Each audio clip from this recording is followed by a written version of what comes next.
Sobat EP Talks, have a nice day. Selamat mendengarkan podcast kami ya.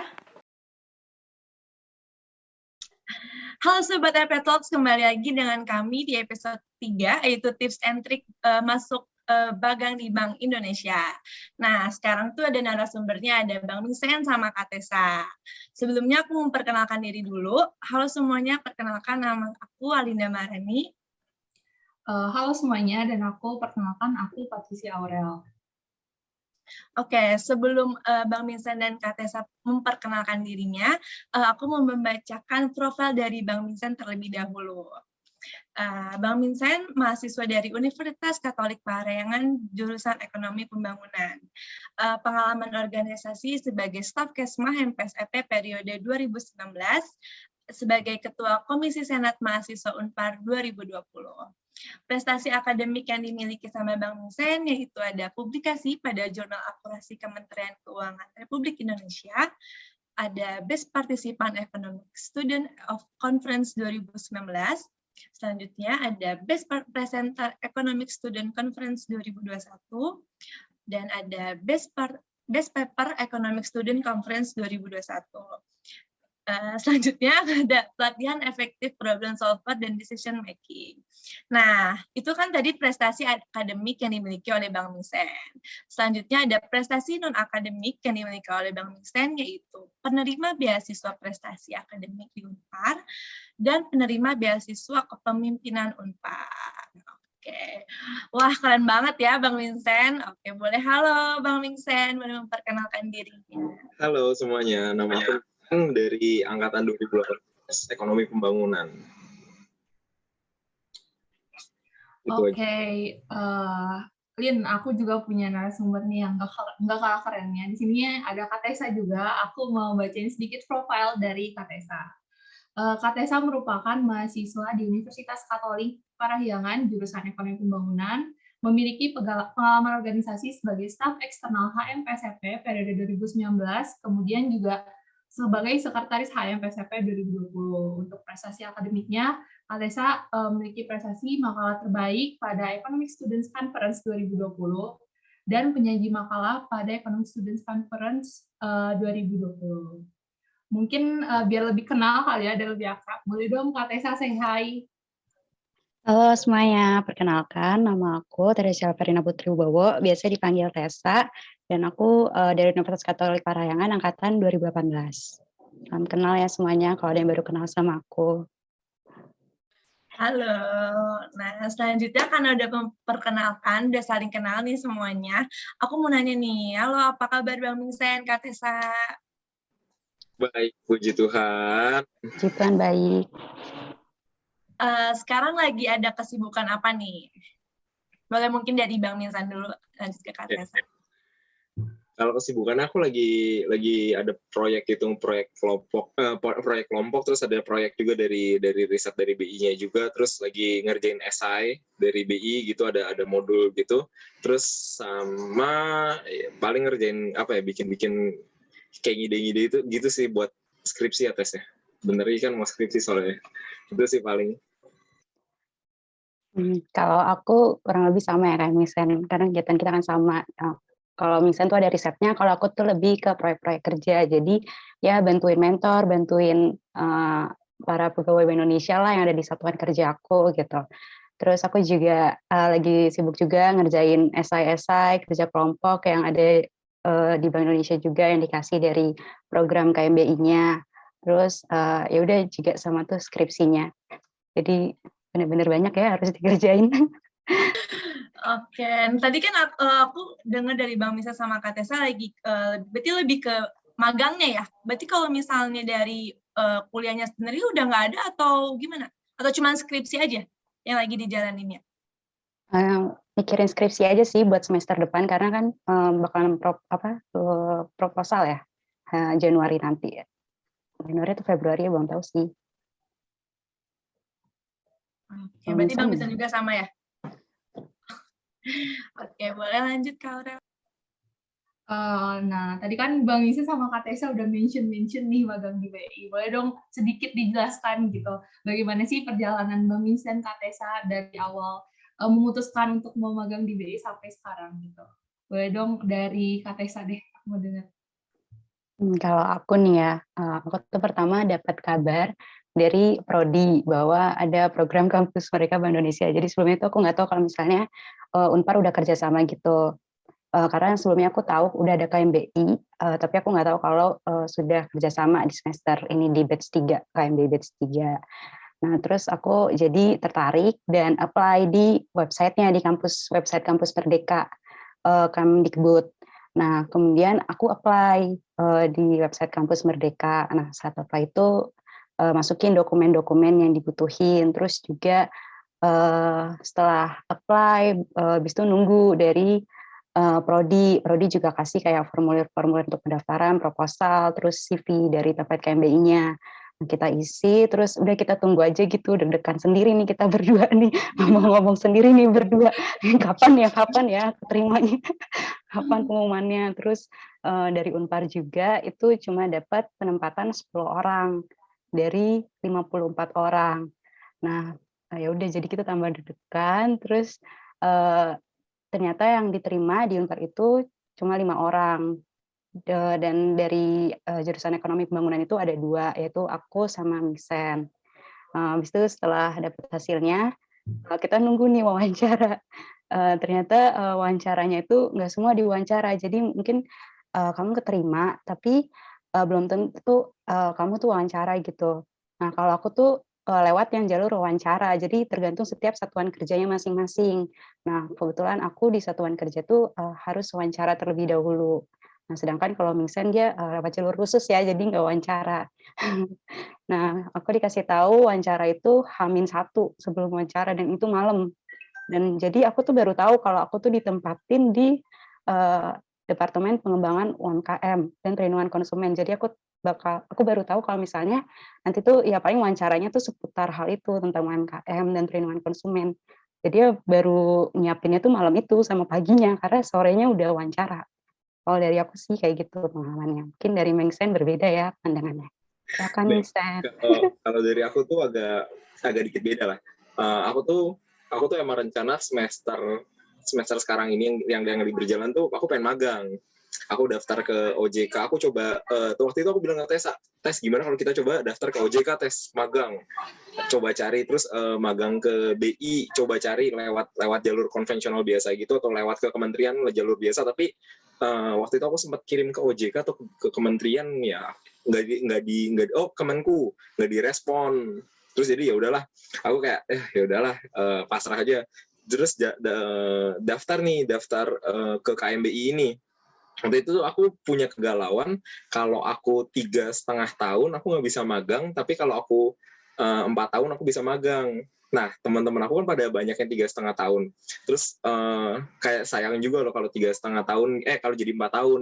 Tapi Bu Mir tiba-tiba nge-WA aku, terus bilang kalau justru sayang kalau aku tuh nggak manfaatin peluang magang ini, katanya. Jadi ya udah deh aku beraniin diri, ya udahlah sikat aja deh, magang aja.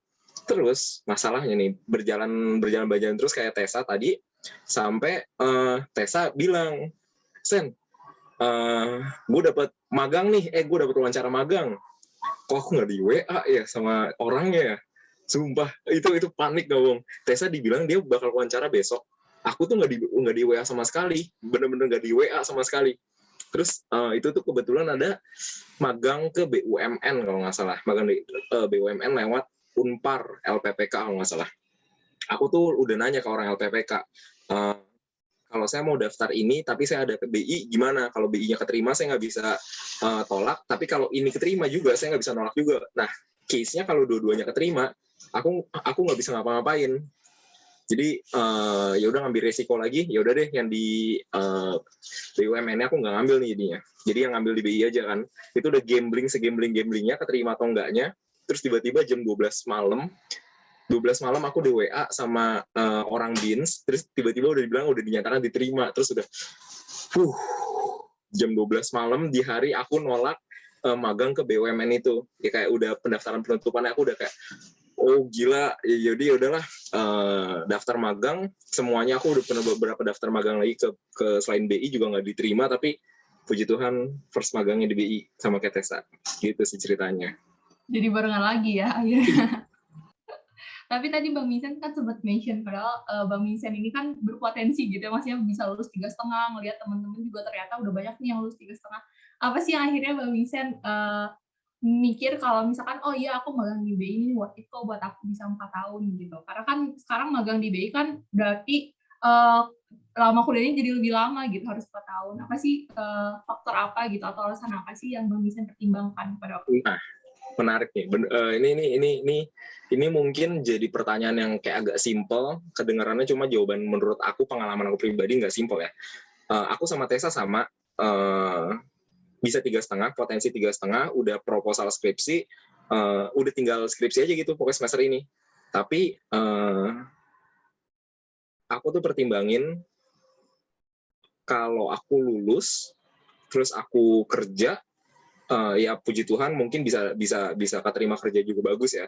Cuma aku kenapa nggak bisa memperlebar sayapnya lagi? Kenapa aku nggak belajar lebih banyak lagi atau nggak ya sebanyak-banyaknya, seenggaknya masih ada 10, 20, 30% atau 40, puji Tuhan 70% yang keserap kan, dan itu bisa digunain nantinya. Toh juga nggak ada ruginya kalau aku nyoba gitu. Jadi yaudah cobain aja dulu gitu. Nanti kalau terima atau enggaknya belakangan. Waktu itu aku prinsip sama Tessa, udah sekarang daftar 20 SKS, terima atau enggaknya belakangan. Udah nanti keterima enggak kalau mau skripsi kalau emang udah nggak bisa skripsi tapi keterima, ya udah kita jalanin aja. Aku pegang prinsip itu. Jadi ya udahlah, dijalanin dan akhirnya puji Tuhan terima sih semuanya. Gitu. Jadi coba dulu aja gitu ya Bang. Mau gimana ke depannya, ya udah coba dulu aja. Coba dulu aja, dan jangan pernah pikirin waktu memang bakal sayang ya sebenarnya kalau setengah semester kan. Cuma ketika diperhatiin lagi, dengan setengah semester itu kamu punya suatu hal yang bisa kamu lakuin ke depan setengah semester nanti, dan kamu udah tahu setengah semester ke depannya lagi mau ngapain. Tapi kalau kamu sekarang skripsi, misalkan let's say kayak gitu, setengah semester ke depan skripsi, setengah semester ke depan mau ngapain lagi, gak ada yang tahu, karena COVID juga belum tentu orang keterima kerja, dan waktu itu unemployment lagi tinggi juga kan. Jadi ya mau gimana, udah manfaatin peluang yang ada, cobain aja, jalanin sisanya. Itu sih sarannya. Ini menarik sih, tapi ternyata pas setelah dijalanin gimana Bang? Apakah cukup enjoy gitu dengan lingkungan kerja di BI atau gimana nih? Aku penasaran juga. Iya benar, penasaran banget nih dari Bang Vincent sama Kak Tessa tuh gimana nih? Mau aku dulu atau Tessa dulu? Mungkin Kak Tessa dulu. Oh, dulu. Oke. Ini lingkungan kerja ya berarti. Kalau misalnya lingkungan kerja, dari pertama sih ya, aku udah ngomong sama Vincent, kalau misalnya apa sih yang harus disiapin, aku selalu bilang siapin mental gitu. Dari semua yang harus dipersiapin, aku selalu bilang siapin mental. Karena aku tahu ya kalau misalnya kerja tuh bukan main-main gitu ya, bukan beda banget sama kuliah. Jadi benar-benar harus lebih serius, benar-benar harus lebih profesional. Nah, jadi ya pertama aku siapin mental, terus juga karena lingkungan kerjanya ternyata juga dedikasinya tuh pada tinggi gitu terhadap pekerjaan-pekerjaannya. Jadi mereka kinerja juga tinggi. Jadi mereka harus kalau misalnya kalau aku sendiri itu harus mengerjakannya, terus kalau ada pekerjaan ngerjain secara cepat, tapi juga harus maksimal gitu hasilnya. Dan deadline-nya itu kan juga nggak 2 hari lagi, nggak berapa hari lagi gitu. Deadline-nya tuh ya kalau nggak hari itu ya paling lama 24 jam setelahnya. Misalnya dikasih pagi ini ya kalau bisa sore ini atau siang nanti juga harus sudah kelar gitu. Jadi menurut aku work environment-nya tuh positif banget buat dukung aku buat lebih bisa dan mampu gitu untuk mempersiapkan kerja di bidang profesional gitu. Tapi aku juga harus aku masih menyesuaikan lah, masih adaptasi gitu dengan lingkungan kerja di BI gitu. Mungkin Vincent bisa nambahin. Oke, kalau work environment aku di BI sebenarnya dedikasi di departemen aku tuh luar biasa tinggi. Tapi untuk anak magang, aku nggak bisa akses explore ke banyak hal atau lebih jauh gitu, karena aku tuh kaitannya sama manajemen resiko. Jadi itu kan krusial informasinya, jadi aku nggak bisa terlalu gimana banget. Tapi ketika ada hal yang bisa aku manfaatin atau aku kerjain atau aku lakuin dengan maksimal atau dengan sepenuhnya aku lakuin, itu benar-benar benar-benar harus didedikasiin sangat luar biasa gitu, benar-benar kerjanya harus luar biasa bagus, tepat sasaran maksudnya, dan nggak boleh mungkin ada miss dikit boleh, tapi lebih cepat harus lebih cepat diperbaikin gitu nantinya. Dan work environment-nya jujur ketika dikomentarin, misalkan nih, let's say kalau kalian diskusi di kelas sama dosen, itu lumayan deg-degan. Tapi ketika kalian nanti ketemu sama atasan di BI, di deputi direkturnya atau asisten manajer atau sekelas-kelasnya mereka, itu lebih deg-degan, percayalah. Karena itu rasanya sumpah beneran rasanya mantep banget. Tapi itulah yang ngejadiin mungkin menurut aku pribadi, Tessa pun juga mungkin harusnya setuju. Jadi kami tuh siap kerja nantinya. Dan ini salah satu alasan kami berani untuk ya udah lebih baik magang aja, jadi biar bisa nyicip dulu lah gitu sebenarnya. Mungkin itu sih. Dengan pengalaman yang tadi Bang Vincent berikan juga itu menjadi kayak nanti kalau kerja tuh udah kayak semacam udah ada bayangan ya harus ngapain gitu. Kan biasanya kalau orang yang mungkin belum pernah magang pasti mikirnya kayak ini harus ngapain belum tahu gitu. Kalau Bang Vincent sama Kak Tessa kan udah kayak ini udah pernah kita lakuin nih sebelumnya gitu. Jadi udah kayak tinggal gali lagi apa yang belum bisa kayak gitu ya, Bang. Nah, aku penasaran nih, kan tadi Bang Vincent tuh bilang kalau magang ke BI sama coba ke BUMN. Pernah nggak ke suatu perusahaan yang mungkin nggak sebesar BI sama BUMN gitu? Oke. Ini harusnya pernah ya. Kalau Tessa kayaknya pernah deh tes ya. Tapi kalau aku jujur pribadi, Kampus Merdeka tuh nggak cuma BI doang, dan Kampus Merdeka tuh nggak cuma kementerian doang. Malah setahu aku nggak ada ke kementerian lainnya. Tapi ada juga ke perusahaan. Aku pernah daftar juga di lewat Kampus Merdeka ke Mandiri, ke aku lupa deh. Ada bank-bank lain pokoknya. Tapi aku pernah daftar juga ke satu PT nggak terlalu besar. Bahkan itu tuh kayak deket rumahnya temen aku gitu di daerah. Jadi nggak sebesar itu sebenarnya, beda skalanya sama BI. Dan puji Tuhannya BI itu ngabarin lebih cepat sih. Bahkan di situ tuh udah ada kabar interviewnya bahkan aku. Tapi aku nggak ngambil ke sana karena aku masih ya udah nggak, sekali lagi gambling aja, udah resiko aja ngambilnya. Dan puji Tuhan keterima. Kayak itu sih kalau aku. Kalau Tessa gimana tuh? Kalau aku tuh daftar nggak cuma BI doang tentunya ya, karena Kampus Merdeka banyak pilihannya. Aku kalau nggak salah ada daftar 5 perusahaan, tapi aku lupa karena aku daftar aja gitu. Terus tapi yang aku seriusin tuh cuma 2, yaitu Mandiri sama Bank Indonesia ini. Nah, Mandiri tuh udah lolos sampai lulus administratif. Tapi aku nggak tahu gitu kelanjutannya gimana karena nggak ada kabar sama sekali kan. Dan ternyata juga BI udah informasiin duluan, jadi ya puji Tuhan udah dapatlah dari BI. Jadi aku tuh baru mulai untuk mencoba magang tuh emang semester ini, dan yang aku fokusin ya emang dari Kampus Merdeka aja sih. Gitu. Berarti Kampus Merdeka tuh membantu sekarang para mahasiswa ya? Membantu banget karena banyak pilihannya kan dan jelas. Nah, terus aku pengen nanya nih, tips and trik magang di Bank Indonesia. Mungkin kayak tipsnya tuh kayak mungkin kita harus tadi, aku udah ngejelasin kan, profil dari Bang Vincent, Kak Tessa harus ikut lomba ini, atau misalnya dapat pengalaman atau prestasi yang lain gitu. Atau misalnya pas waktu daftar dan apply CV ke BI itu ternyata ini nggak terlalu dibutuhin nih, atau misalnya ternyata yang kita udah lakuin ternyata kayak nggak dibutuhin, tapi ternyata yang nggak kita lakuin malah jadinya dibutuhin juga. Itu ada nggak, Bang? Atau Kak Tessa? Coba dulu ya, Tess. Ada aku ya. Jadi menurut aku semua pengalaman yang positif pasti berguna lah ya. Mungkin kayak misalnya ikut student conference, ikut himpunan, ikut beasiswa, itu menurut aku semuanya berguna lah, pasti nggak ada yang nggak berguna. Pokoknya segala pengalaman positif, baik kepanitiaan, jadi staff, itu juga berguna banget, karena itu kan juga bisa masuk ke dalam CV ya. Jadi menurut aku banyak-banyakin pengalaman, banyak-banyakin kegiatan yang bisa masuk ke CV tentunya.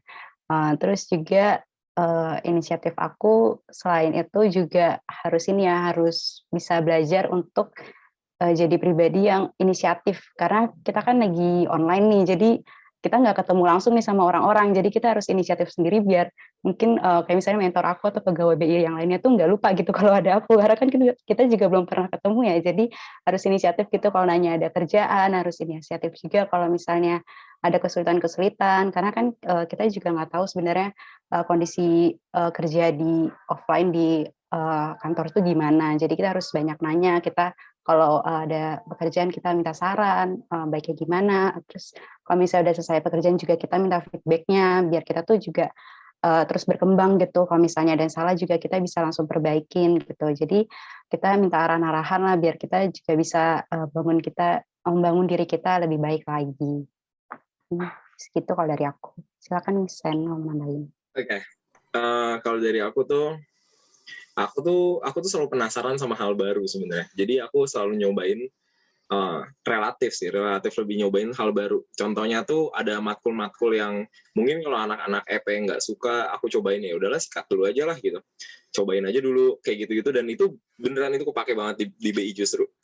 Sekepake itu, dan bahkan aku justru yang agak concern-nya tuh salah satunya di situ. Dan itu yang menurut aku anak-anak EP atau mungkin banyak dari kita, bahkan mungkin aku dulu ya, kayak gitu, dalam arti aku misalkan dulu tuh kayak, males lah, cobain kayak gini, males lah cobain kayak gitu. Kalian ternyata tuh ketika udah magang, itu bakal kerasain bedanya, ternyata harusnya tuh cobain aja dulu nih waktu itu. Misalkan kalau di kelas misalkan diomelin dosen karena stukonnya gagal, atau misalkan dibantai karena stukonnya kurang bagus hasilnya atau apapun kayak gitu, ya udah coba diperbaikin, dan ya udah coba aja dipublikasin. Makanya aku bisa publikasi kayak gitu juga kan, dari hal nyoba sebenarnya. Dan menurut aku bener yang tadi Tessa bilang, inisiatif tapi perlu konsistensi kalau menurut aku, karena ketika inisiatif nggak konsisten, itu bakal diem aja nantinya. Tapi benar yang Tessa bilang, inisiatifnya itu sangat diperlukan apalagi ketika online. Ya kita harus sadarin kalau kita bisa tinggal tidur gitu kalau kelas kan sebenarnya, dan itu yang sebenarnya harus dilawan. Dan ya beneran itu yang bisa dimanfaatin. Udah ada kampus Merdeka, portal udah besar, manfaatin, nilainya dibagusin, cobain punya prestasi akademik non akademik, make sure kalau emang udah siap untuk dunia kerja, dan berani coba sih berbagai hal baru, entah itu mata kuliah, mata pelajaran, apapun, SKS, takut ngambil SKS gede, ya udah nikmatin aja dulu. Manusia punya waktu 24 jam, dan 24 jam itu 8 jam untuk tidur, sisanya masih bisa dipakai untuk lain-lainnya.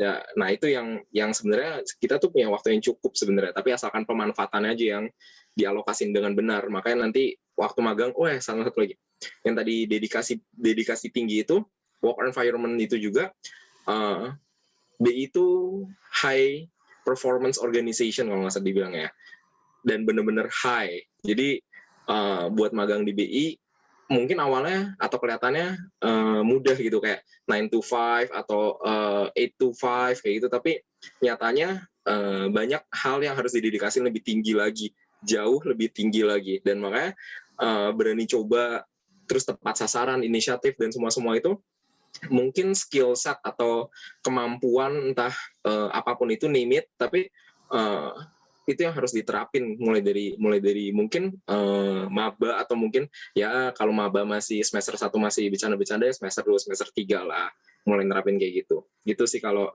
tips dan trik dari aku dan Tessa. Oke, berguna banget ya untuk aku yang semester 3.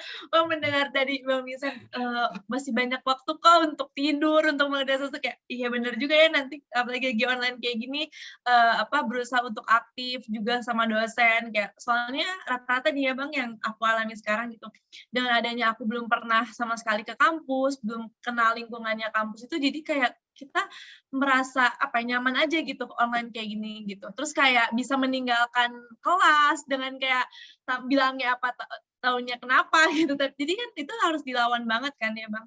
Ini benar-benar kayak dapet semacam sama Bang Vincent kayak wah ini harus jangan dilakuin lagi nih untuk ke depannya. Oke, boleh nih. Oke, menarik banget ya. Jadi coba aja selagi ada kesempatan gitu, karena kita nggak bakal tahu gitu. Mungkin Kak Tessa sama Bang Vincent, hal apa aja sih yang sebetulnya perlu dipersiapkan gitu untuk magang di BI? Atau mungkin Kak Tessa sama Bang Vincent ini memang sudah punya plan dari misalkan dari awal masuk EP nih, ini gue emang pengen banget nih gitu di magang di BI. Jadi dari awal-awal semesternya memang sudah dipersiapkan dari nilainya, dari apanya segala macam, gue mau aktif organisasi. Atau hal-hal apa aja sih yang sebenarnya juga perlu disiapkan gitu? Boleh dong dari Kak Tessa deh, aku dengar. Ya, kalau misalnya dari aku, dari dulu sih emang pengen banget ya magang di BI, karena kan juga pengen dong kerja di BI, apalagi anak ekonomi gitu, siapa yang nggak mau kerja di BI? Bahkan yang bukan anak ekonomi juga mau kerja di BI kan. Jadi aku pengen lah kerja di BI, jadi mau coba magang di BI. Tapi sebelum ada kampus Merdeka ini kan yang aku tahu cuma magang 2 bulan di Bank Indonesia, dan itu langsung apply ke Bank Indonesia sendiri. Tapi saat itu aku nggak, apa ya, aku tuh emang baru mikir magang tuh emang semester 7 ini. Jadi untuk semester sebelumnya emang masih fokus ke mata kuliah untuk diselesaikan, kan mata kuliah wajib masih banyak yang harus diselesaikan. Terus ya udah aku mau apply, tapi kebetulan ada informasi tentang kampus Merdeka ini. Jadi sangat memudahkan lah buat aku yang baru pertama kali magang, jadi langsung apply aja di websitenya. Nah, jadi yang aku persiapin itu pas apply itu yang pertama itu dari dokumen-dokumennya, kayak misalnya ada CV-nya, ada transkrip nilai, terus sertifikat pengalaman organisasi. Kayak yang aku bilang tadi, himpunan tuh penting, jadi ikut aja guys himpunan. Terus ada juga dokumen-dokumen tambahan, kayak misalnya kamu prestasi di bidang non-akademik lainnya, terus beasiswa itu juga bisa di-apply di situ. Terus juga selain siapin mental ya, siapin juga pengetahuan. Pengetahuan nih keterampilan kayak misalnya software-software kayak Microsoft Office, terus mungkin kalau misalnya kamu harus riset, kamu juga harus belajar tentang SPSS, eViews, terus juga mungkin beda-beda ya, kalau misalnya itu kan juga ada visualisasi data gitu. Jadi itu sih hal yang harus kita persiapin. Tessa dia ngambil semua nih ya. Apa aja yang harus dipersiapkan? Administratif jelas saya. Tapi kalau administratif mungkin untuk mata lebih buka matanya ke mungkin aku pengen gini deh. Aku rada sedih karena online. Kenapa? Karena di saat online itu dinamikanya sangat kencang, luar biasa, sampai mungkin kegiatan himpunan atau mungkin mahasiswanya sekalinya mau aktif banget, tapi sekalinya mau pasif sekali. Dan itu yang mungkin saran aku, kalian pengen punya mimpi yang tinggi tapi kalian nggak ngelakuin apa-apa. Itu gimana tuh ceritanya? Itu kan sulit ya. Kalian pengen buat revolusi yang besar di dunia, tapi kalian mulai dari tempat tidur kalian, cuma tiduran. Nggak nulis lagu, entah nggak ngapa-ngapain, kayak lagu kan jadinya. Nah itu saran aku, siapin segala hal. Mungkin tadi Tessa udah lengkap, cuma aku pengen lebih ngelihatnya ke kalian siapin diri kalian lebih matang lagi. Apapun itu, dikritik dosen, dibantai dosen, dosen nggak mungkin caci maki, nggak mungkin ngata-ngatain, nggak mungkin ngomong kasar, nggak mungkin sama sekali, tapi dia bakal ngeritik yang membangun, pasti. Nggak usah ditelan hati, udah nikmatin aja, biarin aja udah gitu. Dan percayalah, ketika kalian punya bad day di dalam minggu itu atau hari itu atau kejadian hari itu, ya percayalah hari itu bakal berlalu, kok, tenang aja. Nanti abis dibantai dosen ya udah kalian makan enak lah, abis itu ngapain kayak kalau enggak. Dan itu yang menurut aku yang harus kalian siapin, biar kalian tuh bisa memacu diri kalian lebih tinggi lagi nantinya. Selain administratif dan segala hal yang telah kalian Tessa bilang tadi, himpunan dan lain-lainnya, tapi siapin lebih tepatnya ke mental kalian dan keterampilan kalian. Jangan sampai ketika udah ada peluang, tapi kalian nggak punya kemampuan, bubar semuanya jadinya. Mungkin itu sih. Oke, menarik sih ya. Berarti ya aku tangkap ini ya Bang, maksudnya ketika kita punya mimpi ya kita harus konsisten sama mimpi kita.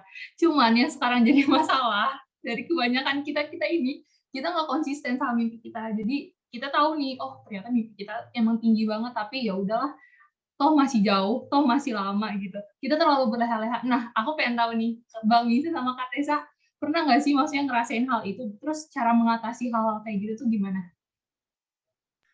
Oke, dari tadi Tessa mulu, kasihan. Aku dulu deh. Nih, aku pernah jelas. Aku pernah ngerasain ketika aku punya mimpi tapi aku nggak ngelakuin apa-apa. Aku diem doang. Tapi aku ngelakuin apanya untuk berubah dari itu, aku mulai nulis agenda, lebih sekecil agenda. Apa aja yang harus aku lakuin karena nggak ada Tessa. Biasanya aku minta Tessa, tes, tolong dong ngikutin gue tes. Biasanya kayak gitu. Cuma karena, ya, tapi karena yang nggak ada kayak gitu. Karena jadwal aku sama Tessa tuh nggak bakal jauh-jauh beda lah pasti. Panitia juga nanti, apa kelas-kelas juga, ya pasti ada miripnya. Tapi karena aku udah mulai pandemi kayak gini, dan aku juga harus mikir, oke, mau coba magang di BI atau mau nanti bentar lagi lulus. Aku waktu itu udah mungkin udah semester 5 kalau nggak salah, 5 atau 3-an lebih. Tapi bentar lagi lulus dan mau ngapain? Dan aku coba nulis, yaudah aku coba nulis apapun yang bisa aku tulis, agenda aku, ngelakuin hal-hal kecil, apapun itu abstrak, dan berubahlah dari situ pelan-pelan sebenarnya. Dan aku ngerasa ketika aku mau coba buat revolusi ke dunia tapi aku nggak ngelakuin apa-apa, itu jadi omong kosong aja sebenarnya. Dan aku apa ya, mungkin orang-orang feeling aku orang-orang dan aku sendiri ini relate ke aku, banyak scroll IG, TikTok dan segala macam. Ya itu harus diakui lah. Tapi kan online lebih tepatnya. Tapi atau denger YouTube yang sedih-sedih, yang ngebangun kayak gitu, self develop. Aurel ketawa, relate ya. tapi gini, itu ngebantu, tapi percayalah yang bisa ngerubah itu semua itu cuma kamu sendiri. Dan kalau kamu pengen magang di BI, misalkan let's say kayak gitu, atau mau mimpi besarnya mau jadi gubernur BI gitu, wah itu sangat luar biasa. Tapi apa yang pengen kamu lakuin, mulai dari langkah kecilnya itu apa yang pengen kamu lakuin, dan itu yang matter sebenarnya, yang penting untuk disadarin. Kadang sedih tapi nggak tahu sedihnya kenapa, galau nggak tahu galaunya kenapa, pengen aja ya karena kamu nggak ngapa-ngapain sebenarnya. Dan itu relate ke aku. Yang bisa aku lakuin ya tadi, mulai dari nulis agenda, ngelakuin sampai nanti kesempatan, mungkin jenuh ya nunggu kesempatan datang, ngapain ya gue ya hari ini ya, pasti kayak gitu. Tapi ya percayalah, kalau kalian konsisten bikin riset kayak apa, kayak belajar apa, kayak baca buku kayak apa, kayak bisa lah pasti nantinya. Mungkin kalau dari aku itu sih. Mungkin dari Tessa. Kalau dari aku simpel ya, karena Mingsen tadi udah panjang lebar ngomongnya. Kalau dari aku, kalian harus punya rencana. Karena hidup ini harus punya rencana kan. Jadi nggak bisa gitu kalian kayak let it flow gitu. Mungkin ya bener sih let it flow, tapi kalian tetap harus punya rencana hidup ini.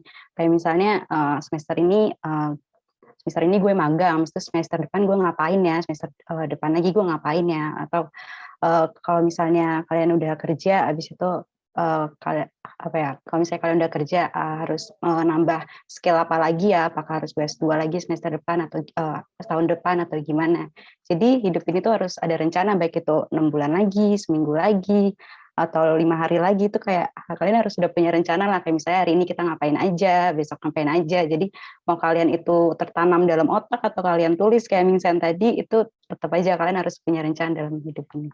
Karena dari dulu juga, dari SMA aku juga selalu belajar sih kayak 5-year plan itu, kayak mau ngapain aja 5 tahun ke depan, 3 tahun ke depan. Karena seenggaknya apa yang kita rencanain itu kita udah pikirin, udah kita pernah omongin juga misalnya ke orang terdekat kita, dan semoga itu bisa jadi doa gitu ya, bisa jadi terkabul ke depannya gitu guys. Wah, keren banget dari Bang Vincent sama Kak Tessa. Waduh, sebelum balik ke pertanyaannya, aku pengen nanya dulu. Berarti Bang Vincent sama Kak Tessa itu WFH ya?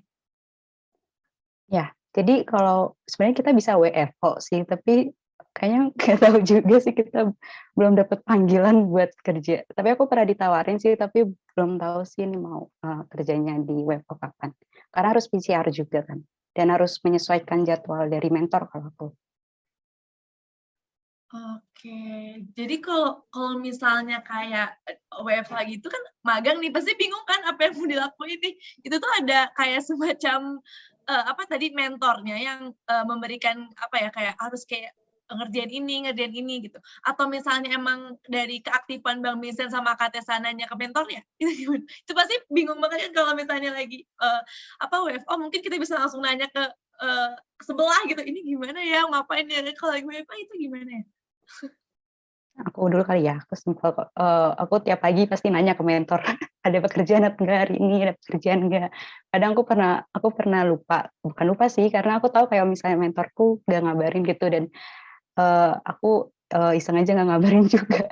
Tapi aku gunain waktu itu buat kerjain tugas BINS. Jadi kan selain dari proyek kerja juga ada tugas-tugas dari BINS.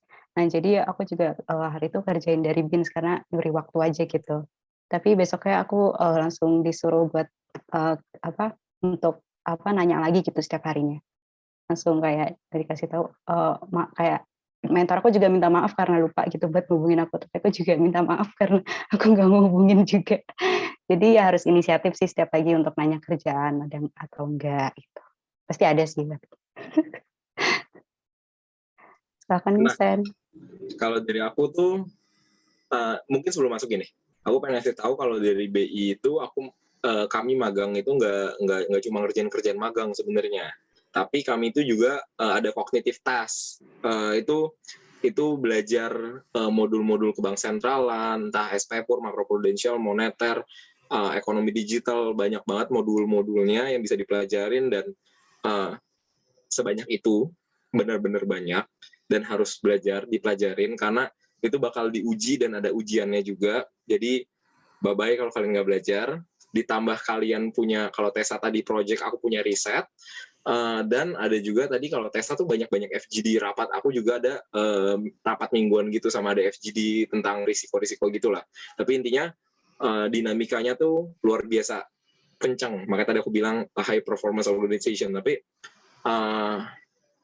tadi pertanyaannya apa sih? Aku lupa. Bentar. Ini Bang, apa namanya itu? Kok ketika WFA kan ada mentor nih. Lagi. Ini menarik. Kalau aku tuh kerjanya banyak remote sebenarnya. Jadi kalau Tessa tadi kerjanya mungkin lebih banyak nanya ke mentornya. Kalau aku ketika aku nanya lebih cenderung untuk di remote aja gitu. Jadi aku dikontrol per berapa lama kayak gitu. Aku ngerjain gini. Kalau aku soalnya aku bikin riset dan risetnya itu kan nggak mungkin dibahas setiap hari ya.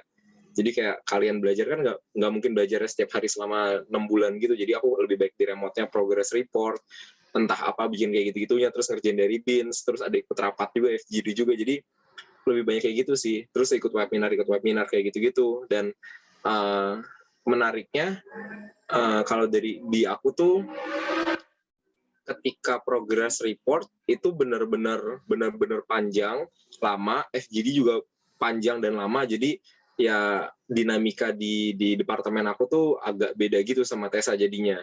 Dan itu yang ya tapi tetap padat juga sih. Jadi agak beda gitu ketika Tessa harus minta ke mentornya atau ngabarin ke mentornya, kalau aku lebih ke remote gitu. Oke, terima kasih Bang Min sama Kak Tessa. Selanjutnya pertanyaannya ini benefit apa sih yang didapat dari magang di BI? Nah, terus pengen tahu juga magang di BI itu berapa lama, berapa bulan magangnya? Terus pertanyaannya masih panjang. Sebenarnya magang di BI itu ada uang sakunya nggak sih? Boleh mungkin dari Kak Tessa. Tadi kan udah Bang Min. Kalau dari aku benefitnya mungkin nanti yang insentif nanti ya terakhir ya, mungkin bisa menjawab yang insentif. Kalau aku dari benefitnya dulu ya, dari magang itu pasti banyak banget pengetahuan, pengalaman, terus keterampilan yang benar-benar apa yang kita pakai sama kuliah itu berguna banget bahkan semakin meningkat gitu keterampilan kita, pengetahuan kita itu benar-benar membangun diri kita sendiri gitu. Nah, yang kedua juga kita banyak belajar dari para pegawai Bank Indonesia, bagaimana mereka bisa punya dedikasi yang tinggi gitu terhadap pekerjaan, mereka punya etos kerja yang tinggi terhadap pekerjaan, mereka berusaha semaksimal mungkin untuk menyelesaikan pekerjaan itu tepat waktu dan juga maksimal. Terus habis itu juga kita bisa ningkatin lah hard skill dan soft skill kita, karena kita kan juga langsung praktik kerja langsung ya, jadi pasti langsung terpakai dan langsung berguna banget buat ningkatin skill-skill yang kita punya, skill set yang kita punya. Terus juga kita benefitnya tuh koneksi pasti, karena dari KMB ini kan terdiri dari banyak universitas ya di seluruh Indonesia. ada 26 atau 27 universitas gitu di Indonesia, dan itu tersebar di di sejumlah provinsi. Jadi kita banyak kenal teman baru dari kepengurusan, panitiaan, dari kelas, dan juga kayak kerja kelompok dari tugas BINS-nya. Mungkin kalau insentif bisa tuh Misen. Oke, tadi benefit, insentif, sama apa satu lagi Linda? Udah itu. Oh itu dua ya. Nih, kalau dari benefit jelas aku setuju banget sama Tessa, tapi mungkin nambahin sedikit, benefitnya kalian bakal dapat satu pelajaran, mungkin banyak pelajaran ya, tapi kalian bakal dapetin pelajaran yang sangat sangat berguna dan luar biasa yang kayak kalian nggak pernah tahu, nggak pernah denger bahkan apa ini namanya di kampus, tapi kalian bakal denger nanti ketika kalian belajar di Bank Indonesia. Terus kalau insentif, sebenarnya ada insentifnya, cukup menjanjikan, cukup lumayan menarik juga, tapi aku nggak bisa kasih tahu harganya berapa dan nggak bisa kasih nyebutin angkanya, tapi overall untuk ngebayar kalian itu menurut aku ya itu worth it lah untuk digunain, meskipun itu bakal habis dan lainnya, tapi ketika dibandingin dengan teman-teman magang di kampus Merdeka yang lainnya itu kompetitif sekali, sangat gitu sih. Oke Bang, nah, sebelumnya aku pengen nih, Bang Misa sama Kak Tessa itu satu di BI yang di Bandung, Jakarta? Jakarta Pusat. Oh di Jakarta Pusat. Iya. Sama berarti ya? Pusat. Iya sama. Tapi beda satuan kerja aja. Ya. Mungkin beda Berarti gedung. kalau lagi WFO sebenarnya bisa ketemu ya kalau lagi WFO? Kalau Harusnya bisa. Kalau kita mau ketemuan harusnya bisa. Boleh lanjut ke Aurel. Oke, menarik banget ya tadi Bang Misen, Kak Tessa udah cerita banyak nih tentang BI. Bang Misen sama Kak Tessa kan udah menjalani magang beberapa bulan gitu. Setelah mengetahui lingkungan BI, terus kemudian cara kerja di BI kayak gini segala macam, itu menjadi dorongan buat Kak Tessa, Bang Misen buat mau nih nanti ke depannya kerja di BI, atau malah yang nggak deh kayaknya gue nggak cocok nih kerja di sini gitu, atau kayak gimana? Boleh deh dari Bang Misen. Oke, kalau aku jadi menurut aku itu jadi dorongan malah, karena ketika kita tahu budak korporat disebut-sebutnya sama masyarakat, atau mungkin kita tahu work environment-nya sangat luar biasa kayak gimananya, beda sama startup yang mungkin idenya masih bisa dipakai dan segala macamnya, menurut aku apapun itu dan gimana pun kondisinya, perusahaannya apapun termasuk BI, magang pasti jadi bermanfaat, jelas. Dan biasanya magang tuh jadi tempat nyicip lah ibaratnya. Kalau aku pribadi di BI, aku tuh jadi seneng malah. Jadi kayak, oke, gue punya starting point lebih awal dibanding teman-teman gue yang lainnya. Dan ini jadi kesempatan buat gue nih, buat mungkin jadi pegawainya nantinya, atau mungkin bisa jadi pimpinan ke depan, amin gitu. Tapi itu hal yang jadi privilege jadi nantinya, dan itu jadi memacu diri aku sih untuk ya udah belajar aja dulu gitu, cobain aja dan manfaatin sebanyak mungkin hal yang bisa dimanfaatin, yang emang dapat aksesnya, apapun itu coba diinternalisasi dan dijadiin acuan untuk bandingin motivasi awal ketika mau magang di BI dan bandingin motivasi sekarang ketika udah magang kayak gimana. Dan ternyata puji Tuhan aku masih sejalan semuanya, dan malah makin penasaran sebenarnya sih jadi pegawai BI yang pasti banget dalam itu gimana sih sebenarnya, atau jadi petinggi ya gitu sih kalau dari aku.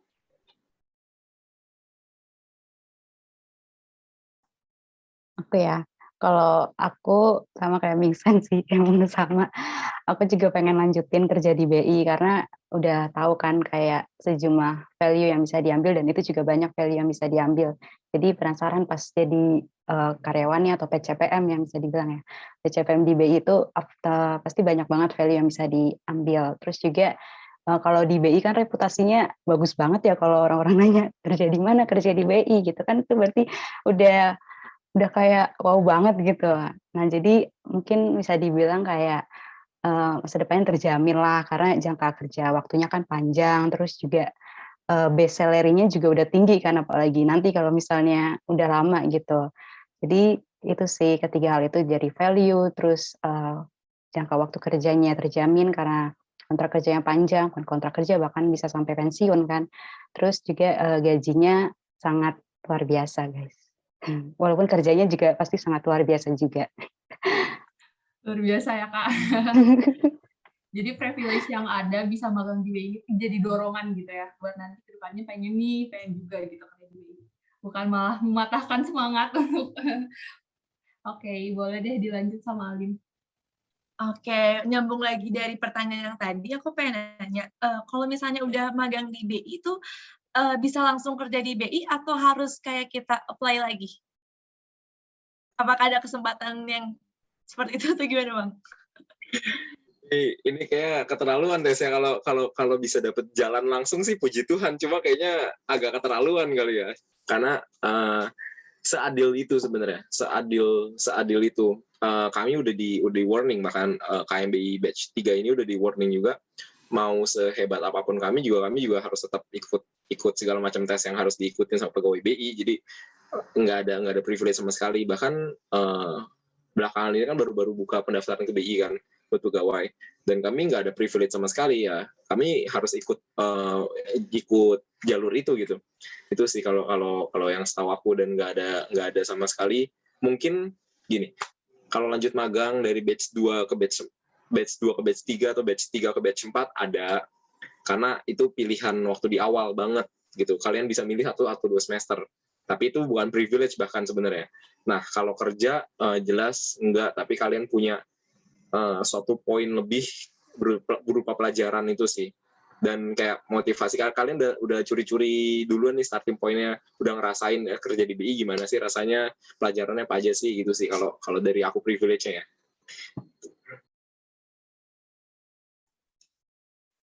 Apa ya?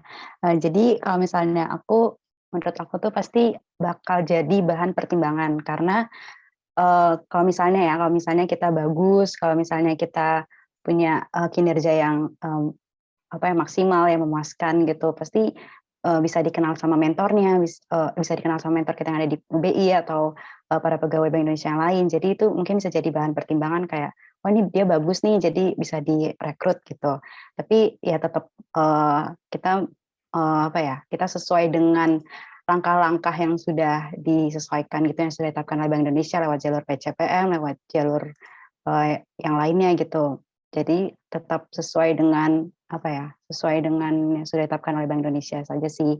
Mungkin cuma ya tadi poin plusnya kayak pas wawancara atau orang-orang di BI juga udah kenal kita, jadi tahu kinerja kita gimana, mungkin jadi bisa dipermudah kalau kita bagus. Gitu sih. Ya betul. Terus apalagi di CV-nya pasti ada kayak pernah magang di BI gitu. Mungkin suatu kayak pertimbangan juga, wah ini udah pernah nih, mungkin udah tahu ke depannya bakal apa yang harus dilakuin. Kayak gitu ya. Nah, terus tuh aku pengen nanya nih. Sebenarnya ini tadi yang udah diceritain sama Bang Vincent sama Kak Tessa, tidak seperti apa yang kata orang-orang bilang ya.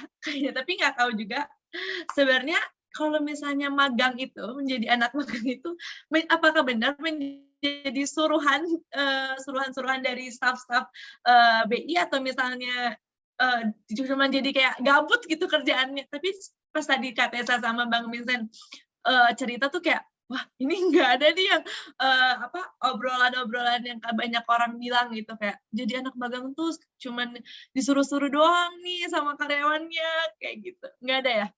Gimana? Relate nggak nih Bang sama magang di BI? Stereotype kayak gitu. Saya jawab duluan. Silakan Vincent aja. Aku agak ketawa ketika Alinda bilang mungkin bisa disuruh-suruh atau apapun kayak gitu ya, karena jujur kalau magang di BI itu kalau dibilang berat nggak ada yang berat, tapi kalau dibilang ringan nggak ada yang ringan juga sebenarnya. Ya mungkin kamu bisa ukur sendiri ketika aku harus belajar banyak modul, moneter, SPPUR, makroprudensial, ekonomi digital, dan lain-lainnya, itu ada UMKM juga, terus harus bikin riset atau TESA project. TESA ikut FGD berapa lama, berjam-jam FGD-nya, sangat luar biasa, dan mending 1 kali FGD. Kalau 2 atau 3 kali, belum lagi belajar modulnya, belum lagi ngerjain project-nya, aku risetnya. Aku bikin visualisasi data si resikonya BI-nya itu kayak gimana, dan itu kan nggak mungkin kayak gitu, Mak. Ya bisa aja ya, cuma aku nggak tahu, mungkin aku nggak dapat aja, puji Tuhan. Tapi selama kami magang dan kami suka cerita, dan teman-teman yang di KMBI 3 juga cerita, sesibuk itu sebenarnya, dan benar-benar mungkin kasarnya dieksploitasi, tapi dieksploitasi sama diri kalian sendiri untuk memacu diri kalian lebih baik lagi gitu ke depannya, dari project, belajar, work environment seperti apanya gitu sih. Jadi aku sangat-sangat ngebantah kalau entah disuruh jadi tukang fotokopi kayak tukang apa bikin kopi, no way gitu. Oke, kalau itu dari apa sih, kalau dari Tessa? Ya disuruh sih, tapi disuruhnya berbobot guys. Disuruhnya banyak hal yang mungkin ada beberapa hal yang juga belum pernah diajarin gitu, pengetahuan-pengetahuan yang belum diajarin sama kuliah, kita dapatnya tuh benar-benar di magang ini, dan ini baru fresh banget. Bahkan proyek kerja aku tuh benar-benar bukan pengetahuan yang pernah dibahas lah sama kuliah, karena ini merupakan hal yang baru, dan benar-benar belajarnya tuh di sini. Jadi benar-benar emang harus banyak belajar sendiri, banyak nanya juga, harus aktif gitu kalau misalnya lagi FGD gitu untuk nanya-nanya juga. Jadi kita benar-benar belajar sendirilah di sini. Oke, bener kan, berarti pertanyaan-pertanyaan itu tuh ternyata dibantah banget ya Mbak Mil sama Kak Tessa, karena ketika magang di BI ternyata sesibuk itu juga gitu, bukan jadi anak magang yang gabut yang gak ada kerjaan gitu. Malah kayak mungkin dikasih kerjaan atau suruhan yang sangat berbobot ya Kak Tessa, untuk melatih skill-skill yang belum kita ada juga gitu. Terus nih Bang Vincent sama Kak Tessa, aku mau nanya juga, itu kalau di BI itu berapa bulan ya magangnya? 5. Sama kayak, puji Tuhan tuh sama kayak waktunya Unpar kalau nggak salah deh. Enggak, lebih sebulan. Jadi aku sama Tessa tuh mulai 18 Agustus, selesainya itu 17 Januari. Agustus, September, Oktober, November, Desember, Januari, 5 bulan. Pas. Gitu. Berarti udah sekitar 4 bulan ya? 3, 4. Mau masuk ke 4 iya. sekarang. Berarti bentar lagi mau mengakhiri magang ini, ntar lanjut berarti fokus ke skripsi, nanti baru bisa ikut apply lagi kali ya Bang? Itu tuh kalau pengennya kayak gitu sih. Bisa sih mau magang lagi. Banget nggak sih kalau skripsi? pengen magang lagi apa kayak gitu, nyari kegiatan nambahin gitu. Tessa juga katanya mau lagi tuh katanya. Belum tahu. Kita lihat nanti guys. Tapi di magang di beda gitu, bukan di BI gitu. Nggak tahu juga kalau Nggak bisa. tahu juga. Enggak, puji Tuhan lanjut. Kalau memang tidak memungkinkan ya udahlah, kita emang harus maju juga, nyari tambahan lagi gitu. Tapi itu tuh memang boleh ya Bang? Maksudnya dari batch 3 langsung pengen lagi ke batch selanjutnya tuh emang ada ya Bang? Ada, jadi itu ada pilihannya buat nanti teman-teman yang dengerin podcast. Itu tuh kalian bisa milih mau satu semester atau mau 2 semester di BI. Itu kebebasan kalian, benar-benar kebebasan kalian sih. Toh di angkatan aku yang KMBI batch 3 itu ada yang dari batch 2 juga. Tapi nggak banyak, nggak sampai 50% itu nggak nyampe. Beberapa doang lah, sedikit banget. Tapi kalau kalian mau, bisa, dan nggak dipaksa. Gitu sih. Nanti juga kalian satuan kerjanya beda lagi. Nggak di satuan kerja yang sama. Jadi pengalamannya beda lagi.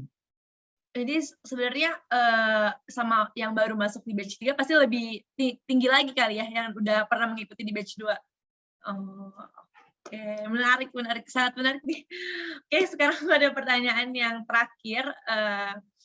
Ketika magang, pernah nggak ada seseorang atau pimpinan mungkin yang Bang Vincent sama Kak Tessa kagumi sebagai kayak, wah aku harus kayak gini, sebagai kayak role model gitu? Ada nggak?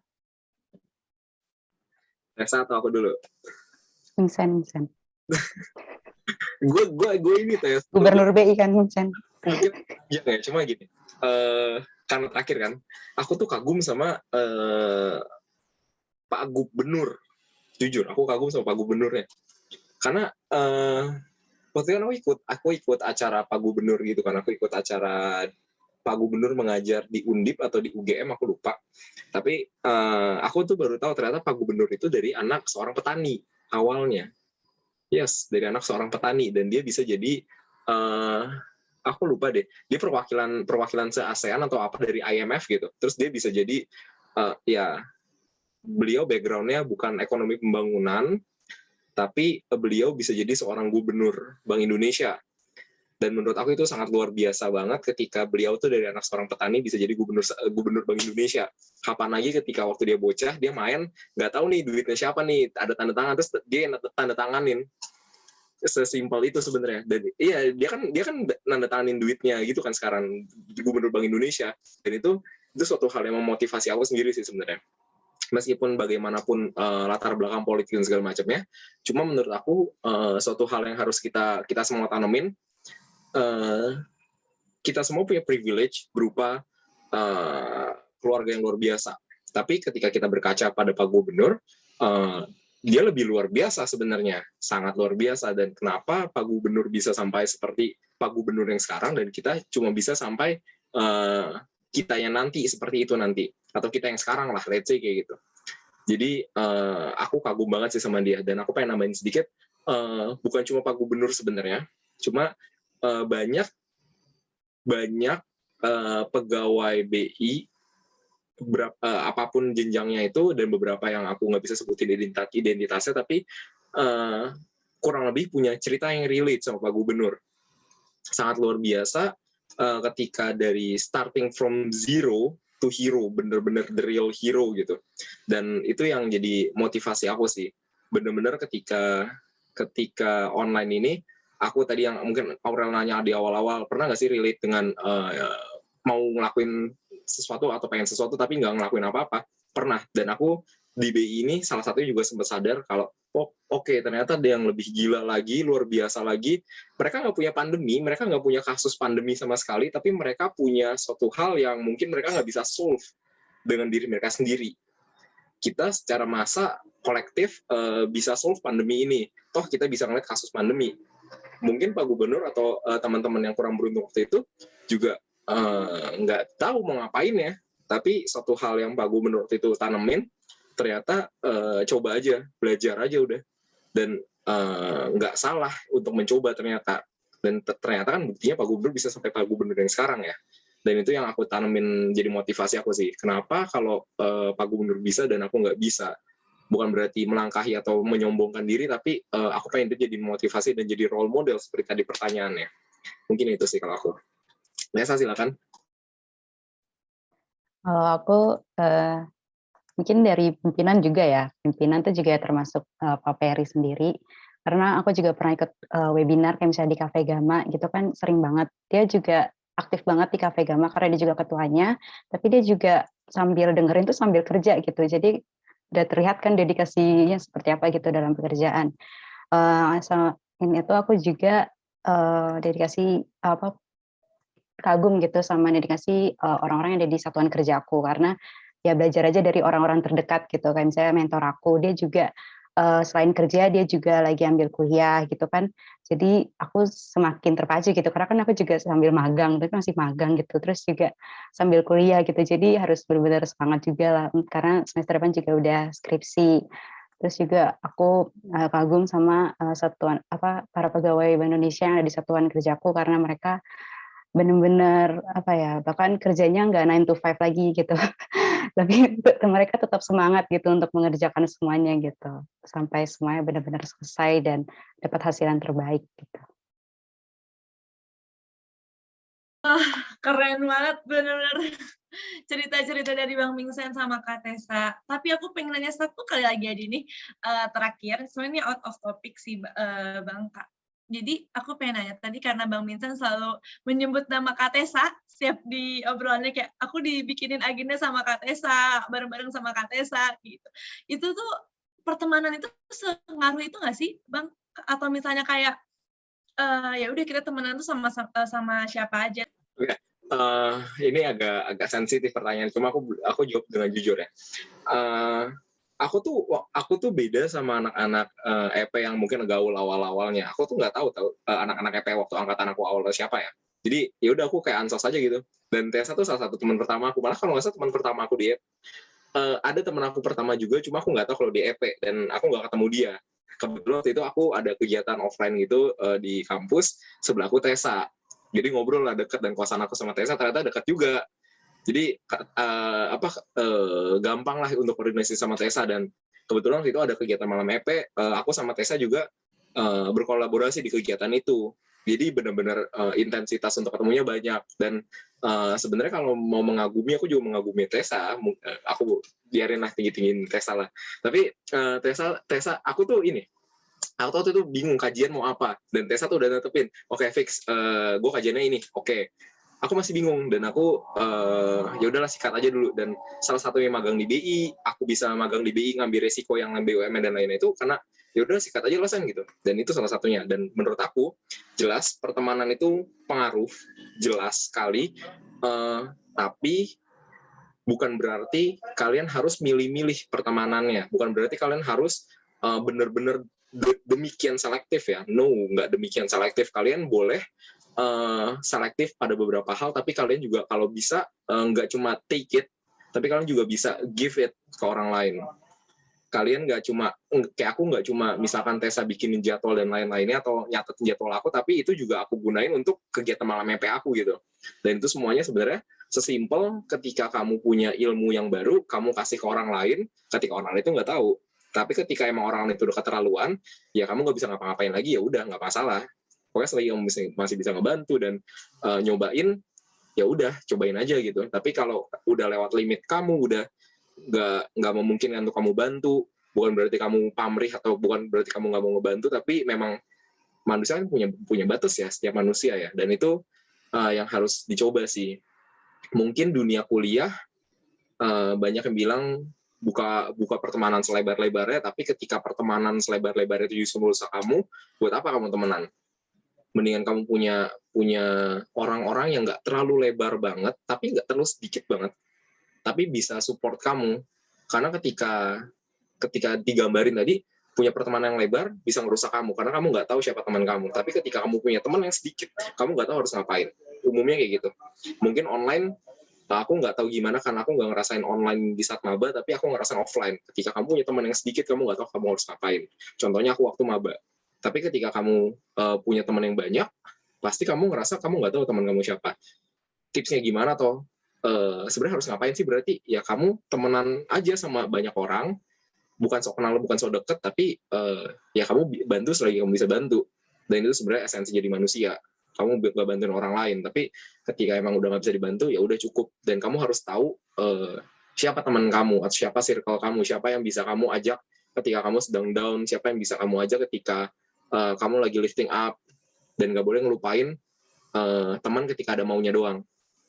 Jangan pernah bawa itu teman semua kamu ketika kamu senang dan ketika kamu sedih. Jadi dia bisa ngeliat kamu secara keseluruhan, nggak cuma setengah-setengah. Dan benar-benar matters banget. Itu sih. Udah kejawab semua ya sama Vincent ya. Kejawab semua nih sama Vincent, gimana nih nambahin apa ya? Jadi kalau misalnya aku bener sih, bener semua kan.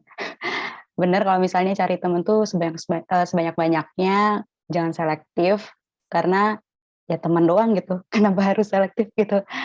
Jadi cari teman sebanyak-banyaknya, kenal seluas-luasnya, karena kan kita nggak tahu misalnya setahun lagi, 2 tahun lagi kita membutuhkan dia atau kapan, kan kita nggak akan tahu gitu. Jadi kita buat koneksi yang baik lah sama semua orang. Tapi kalau misalnya untuk bertahan lama, jangka panjang atau enggak, itu kan bakal terselektif sendiri lah, bakal jadi seleksi alam mungkin ya. Apakah dia bisa bareng-bareng sama kita pas saat kita misalnya di bawah, atau mungkin dia juga teman-teman yang saat kita lagi senang-senang aja gitu. Itu kan pasti udah terpilih sendiri lah dari sananya. Jadi mungkin nggak usah pilih-pilih teman, karena teman nanti pasti terpilih sendiri dari seleksi alam. Ya, Aku mau nambahin dikit. Oke, boleh. Sama mungkin kalau tadi bahas pertemanan, kan yang bakal denger ini kan sebenarnya bukan angkatan aku doang ya, atau mungkin angkatan aku sedikit, mungkin harusnya angkatan bawah. Kalau buat saran aku buat angkatan bawah, adik-adik maba atau adik-adik yang masih berjuang untuk kuliah yang panjang, nggak ada salahnya temenan sama cutting. Aku agak risih ketika gini, risihnya tuh ketika kalian nggak tahu mau ngapain dan nggak bisa ngapa-ngapain dan kalian ya udah biarin aja diem gitu. Sedangkan kalian punya orang terdekat kalian yaitu angkatan yang beda setahun, 2 tahun, nggak jauh beda umurnya. Iya kalau mau manggil nama ya udahlah gitu. Ya itu tergantung mereka gimana. Cuma nggak ada salahnya ketika kalian bergaul sama cutting. Entah kalian berorganisasi, entah kalian kayak gimana pun. Contohnya ketika magang itu kalau kalian malu nanya sama atasan bubar kalian. Contohnya tadi Tessa udah kasih contoh. Sesimpel sebenarnya kalau kalian sama cutting bukan berarti kalian nanya tugas sama cutting, bukan, tapi kalian bisa bergaul dengan orang yang lebih tua dari kalian. Itu ngelatih skill kalian sebenarnya, jujur itu ngelatih skill untuk kerja, nggak bohong. Dan nanti kalian bisa dekat sama dia, jadi temen, dan itu baru mulai tadi journey cerita aku sama Tessa tadi kayak gimana nya. Tapi nggak cuma temen ternyata starting point-nya, ternyata ada cutting juga. Mungkin dari adik tingkat yang sekarang nanti jadi kakak tingkat, kalian punya adik tingkat, ya udah deketin aja adik tingkat kalian kayak gimana. Mungkin saran aku ya perbanyak koneksi, tapi nanti bener kata Tessa, teman bakal pilih sendiri kok, cocok atau enggaknya atau segala macamnya, kayak gitu sih. Betul banget. Jadi yang bisa kita ambil nih ya dari Bang Misan sama Kak Tessa tentang pertemanan itu kayak banyak-banyakin koneksi, relasi, semuanya dari jangan temenan hanya satu angkatan doang ya Bang, tapi bisa di atas cutting-cutting lainnya gitu. Mungkin mereka pun nggak akan menutup diri ya ketika ditanya atau mau sharing-sharing gitu. Dan tadi juga dari Kak Tessa, walaupun banyak teman bakal terseleksi juga, karena kan mungkin ada yang nemenin dari awal, belum tentu menemenin sampai akhir juga. Jadi kita pasti harus sebenarnya bukan pilih-pilih, tapi nanti juga terseleksi sendiri gitu, mana yang cocok sama kita gitu ya. Untuk yang membangun kita atau malah membawa pengaruh buruk itu kan jadi nggak baik kan. Jadi kita harus benar-benar cari pertemanan yang berdampak baik kepada kita. Boleh, Kak Aurel? Oke, seru banget ya. Tadi udah cerita panjang lebar. Kak Tessa sama Bang Vincent. Ini sih, terakhir gak kalah penting. Boleh dong dari Bang Vincent sama Kak Tessa, ada nggak sih pesan gitu, atau sedikit kata-kata yang ingin disampaikan pada para pendengar EP Talks yang mungkin sekarang masih berjuang gitu, atau mungkin ada dari pendengar EP Talks yang mau nih tertarik buat daftar di BI gitu. Mungkin ada pesan yang ingin disampaikan, silahkan untuk siapa dulu ya, Bang Vincent deh boleh. Bersemangat banget nih. Ya, aku kira tadi mau Tessa gini. Tapi oke, kalau pesan dari aku, saran atau apapun, itu bukan suatu hal yang omong kosong ketika kalian ngedengerin suatu hal yang bisa ngebangun diri kalian, entah nonton YouTube, podcast, dan lain-lainnya. It's not a bullshit, tapi contohnya kayak podcast kayak gini kan sebenarnya. Cuma seberapapun kalian banyak mendengar, aku juga ngedengerin TEDx, cuma seberapa banyak pun aku ngedengerin dan seberapa banyak pun aku belajar atau kemotivasi sama Pak Gubernur contohnya, tapi ketika aku nggak mulai, percuma aja. Jujur. Jadi ketika kalian mau magang di BI, kalian udah tahu sebenarnya kalian tuh pengen kemana, kalian harus siapin diri kalian anak ekonomi, kalian punya privilege lebih besar untuk belajar ekonomi, persiapin hal apapun yang berkaitan dengan ekonomi yang bisa jadi pemacu kalian nantinya. Awalnya kalian coba aja dari suatu hal yang kecil, entah kalian bangun pagi atau apapun, tapi belajar dari hal kecil berkaitan dengan ekonomi yang kalian coba apapun, riset apa segala macam, belajar ekonometrika, belajar kelas-kelas apapun itu kalian pelajarin semua, pasti ada yang keserap dan kalian coba aja untuk terapin nantinya. Sama satu lagi, percaya sama diri kalian. Itu penting banget buat magang di BI, karena kalau waktu itu aku nggak percaya untuk aku magang di BI, aku mungkin udah daftar ke BUMN atau aku udah daftar ke tempat lainnya dan aku kayak bakal nyanyiin kesempatan ini, jujur. Jadi percaya sama diri kalian dan kalian nggak boleh lupa untuk terus berprogres ke depannya. Itu sih. Kalau dari aku, tentu kalian harus IPK-nya memenuhi ya. Ini realita kehidupan aja sih sebenarnya. Rata-rata tuh untuk magang tuh harus di atas 3. Bisa di atas 2,75, tapi biasanya perusahaan di atas 3. bahkan ada juga yang di atas 3,5 gitu, tergantung perusahaannya, tapi rata-rata harus di atas 3. Jadi kalian belajar biar nilainya salah untuk memenuhi magang, terutama di kampus Merdeka. Selanjutnya, benar kalian harus percaya sama diri sendiri bahwa kalian tuh bisa, nggak ada orang yang nggak bisa. Bahkan walaupun kalian nilainya mungkin sekarang nggak sampai 3, karena aku pernah kok IPS aku di bawah 3, tenang aja guys. Tapi aku juga tetap bisa kok, bisa di atas 3,5 kan tentunya sekarang IPK-nya. Nah, jadi kalian jangan pernah menyerah, intinya jangan nyerah, karena masih banyak kesempatan, banyak peluang ke depannya kalau misalnya kalian berusaha. Jadi kalau misalnya kalian mungkin tiduran, tapi tidurannya juga sambil baca atau tidurannya sambil ngapain gitu, ngerjain tugas kan bisa gitu. Kan tetap temanya kalian rebahan gitu kan tapi. Jadi kalian harus percaya sama diri kalian bahwa kalian tuh pasti bisa, bagaimanapun kondisi kalian sekarang, kalian percaya dan kalian bawa dalam doa bahwa kalian tuh pasti bisa dan mampu mewujudkannya. Sekian dari podcast episode 3 kami. Terima kasih untuk Sobat EP Talks yang sudah mendengarkan sampai akhir. See you!